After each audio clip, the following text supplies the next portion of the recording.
जय काली मैया।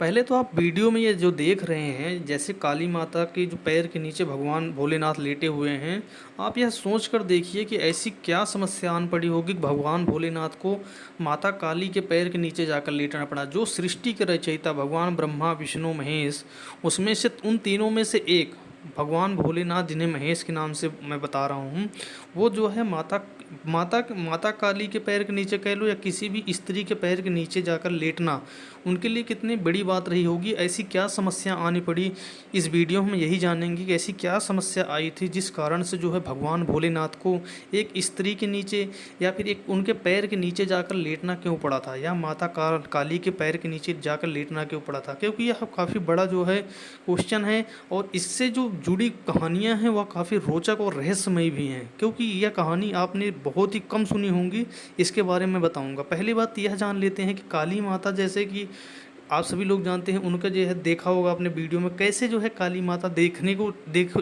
कहीं भी आप किसी मंदिर में जाते हो काली माता को देखोगे तो कैसे दिखती हैं।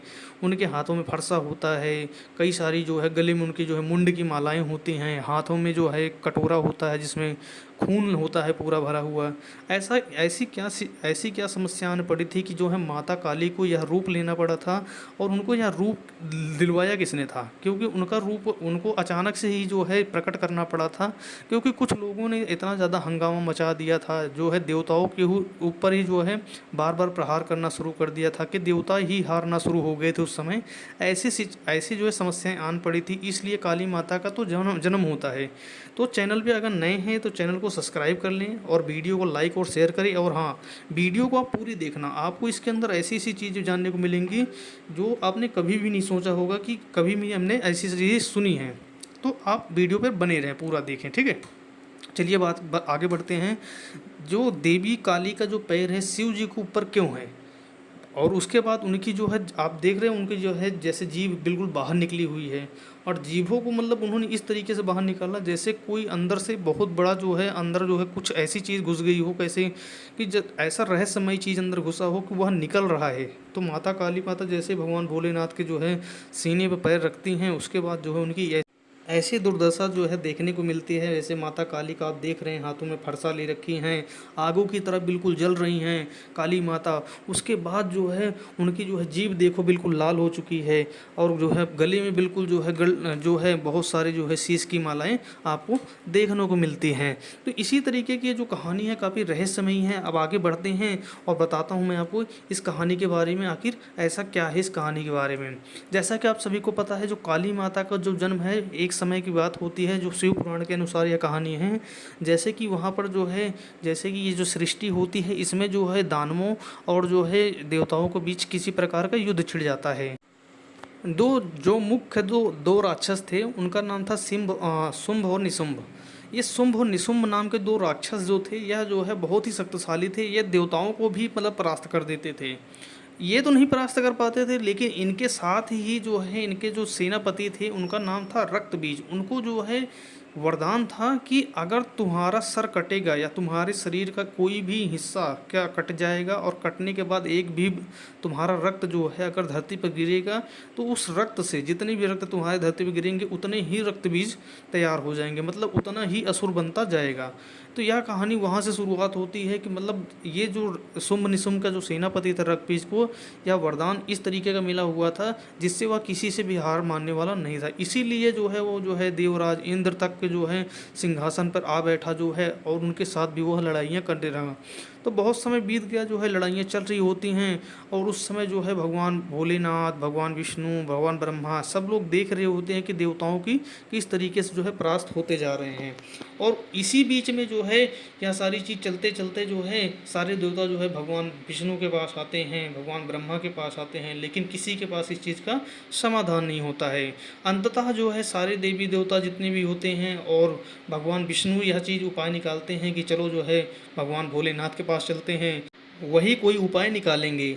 जैसे ही सारे देवी देवता भगवान भोलेनाथ के पहुंचते हैं, उनको प्रणाम करते हैं, उनको सारी समस्याएं बताते हैं, भगवान भोलेनाथ जो है उस समय जो है बहुत ज़्यादा साधना में रहते हैं, ध्यान लगा के बैठे होते हैं, तो वो इतना ही सिर्फ कहते हैं कि कुछ क्षण इंतज़ार कीजिए, आपको इसका जो है फल बहुत जल्द ही मिलेगा और बहुत ही जल्द कोई धरती पर प्रकट होने वाला है, इस सृष्टि में कोई प्रकट होने वाला है।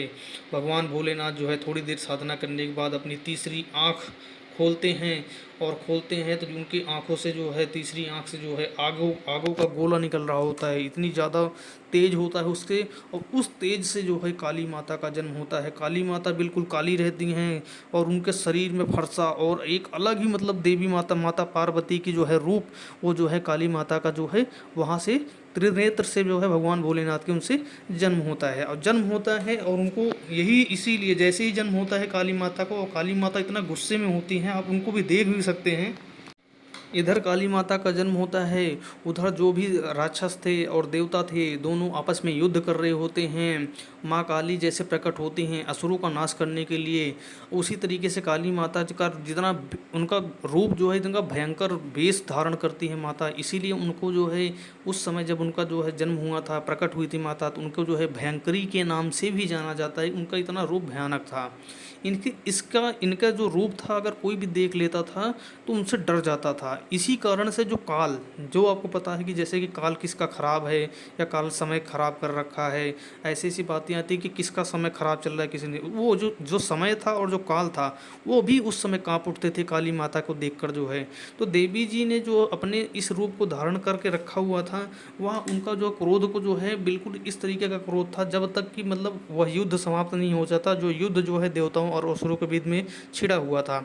हालांकि जैसे ही मतलब काली माता का जो है देखते हैं, भगवान भोलेनाथ तीसरी आंख अपना बंद करते हैं, माता जो है हाथ जोड़कर प्रणाम करती हैं भगवान भोलेनाथ को, और उनसे जो है आशीर्वाद लेती हैं और कहती हैं, बताइए प्रभु हमें जो है क्यों प्रकट किया गया है।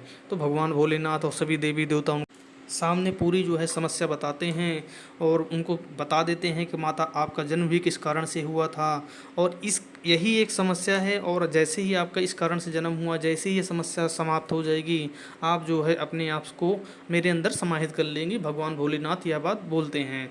तो ठीक है, माता को जो है वैसे भी माता जो है बहुत ज़्यादा गुस्से में थी, क्योंकि वह जो है त्रिनेत्र से उनको प्रकट किया गया था। तो माता निकल पड़ती हैं। शुंभ निशुंभ के जो सेनापति थे रक्तबीज, उनको यह वरदान प्रताप प्राप्त था कि कोई भी अगर उनको ऊपर आक्रमण करेगा तो कोई भी देवता जैसे उनको मारने की कोशिश करता, उनका सर भी काट देता था। जितने बूंदें गिरती थी उतनी बार जो है उतने ही रक्तबीज बन के तैयार हो जाते थे। तो लाखों करोड़ लोग जो है इस तरीके से तैयार होते गए, और देवताओं के ऊपर जो है एक समय ऐसी आनी पड़ी कि देवताएं ही, जितने देवता थे वो सब के सब इधर उधर भाग रहे हैं कि उनको छिपने की जगह नहीं मिल रही है।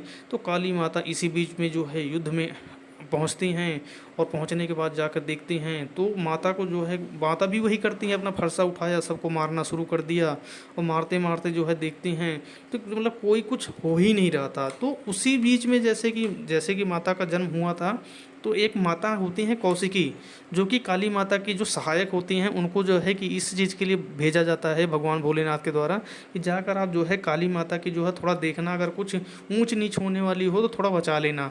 तो जो है माता कौशिकी जाती हैं और युद्ध देखती रहती हैं, लेकिन जब देखती हैं कि युद्ध का निर्णय कोई भी नहीं निकल रहा है, जो सभी देवता कर रहे थे वही काली माता भी कर रही हैं, तो माता जो कौशिकी होती हैं वह जाती हैं काली माता के कानों में यह बात बोलती हैं कि ये जो जिनको तुम मार रही हो, जिस रक्तबीज राक्षसों को आप मार रही हैं, आप यह समझ लीजिए इनको इस तरीके से मारने से कुछ नहीं होगा।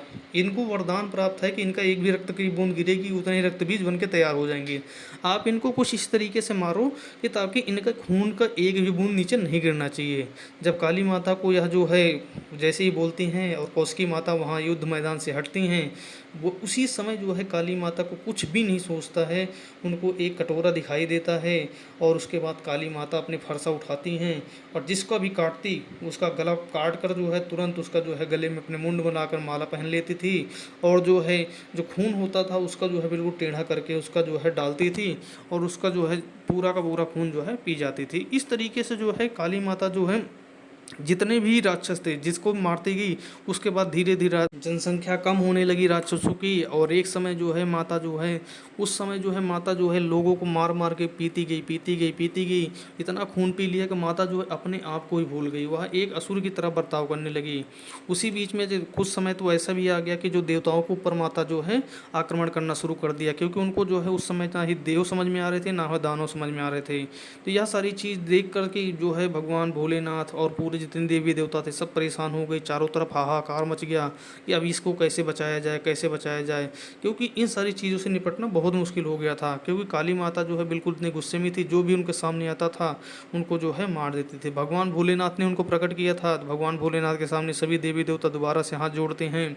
भगवान भोलेनाथ एक अच्छा सा सुंदर सा रूप बनाते हैं और सुंदर स्वरूप बनाकर जाकर देखते हैं जहाँ माता जो है लोगों के ऊपर आक्रमण कर रही होती हैं, जैसे देवताओं के पास पहुँचने वाली होती हैं, वो जाकर जो है एक सुंदर से रूप बनाकर जो है अपने जो है जाकर वहाँ पर लेट जाते हैं। और काली माता इस बात को अपने ध्यान में नहीं रखती हैं और वह आगे बढ़ती हुई जा रही होती है, मार रही हैं, खून पीती जा रही हैं और उनके मुंड की मालाएं गले में बनाती जा रही हैं।